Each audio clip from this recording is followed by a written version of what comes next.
മുഹൂർത്തായിരിക്കണു. താലി ചാർത്തിക്കൊള്ളു. നന്നായി വരട്ടെ. ഞാനും എന്റെ കുടുംബവും. ഇനിയും കെട്ടിക്കണ്ടേ? നാദസ്വരക്കാരെ കൂടെ ഏർപ്പാട് ചെയ്യായിരുന്നു. എന്തിനാ നാദസ്വരം മാത്രമാക്കുന്നത്? നമുക്ക് പന്തലിട്ട് സദ്യ കൂടി വിളമ്പായിരുന്നു. ഇനി അതിനൊക്കെ സമയം ഉണ്ടാവോ? നോക്കി നിൽക്കാതെ താലി ചാർത്തോ. ദൈവമേ,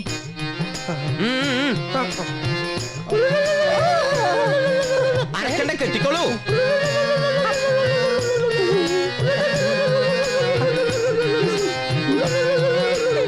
ഇനി വാഴക്കുഞ്ഞിന്റെ കൈകൾ പിടിച്ച് 3 തവണ വലം വെച്ചോളൂ.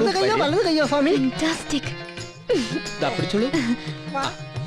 കൈകൾ ഇങ്ങി തരൂ. ഇനി അത് വിടൂ. ഇതേ പിടിച്ചോളൂ. ഇതെന്താ ചേച്ചി ഇങ്ങനെ ചെയ്യുന്നത്? ഇതാണ് മോളെ വാഴ കല്യാണം. ഒരു ആചാര. ഞാൻ വായിച്ചിട്ടുള്ളതാ. നോർത്ത് ഇന്ത്യയിലൊക്കെ ഇപ്പോഴും ഉണ്ട്. കൈന്ന് പിടിവിടുക, കൈ ഊരിപ്പോവും. ഇതോടെ വാഴക്കുട്ടി നിന്റെ ഭാര്യയായി കഴിഞ്ഞു.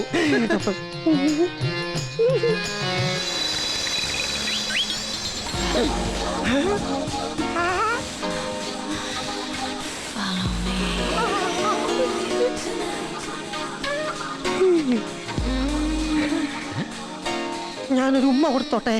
സ്വന്തം ഭാര്യയെ ഉമ്മ വെക്കാൻ ആരോടെങ്കിലും അനുമതി ചോദിക്കോ? പോയി വെക്കടോ. നിൽക്ക്. ഉമ്മ മാത്രമേ ആകാവൂ. കർമ്മി തൊട്ടടുത്തുള്ള കാര്യം ഓർമ്മ വേണം. ഒരു വാഴയെ കെട്ടിയപ്പോ ഈ ആക്രാന്തം. പെണ്ണായിരുന്നെങ്കിലോ? അയ്യേ, ഇതെന്താ ചേച്ചി? അതൊന്നുമില്ല. ഇനി ഇവിടെ നിന്നാ ശരിയാവില്ല. വാ.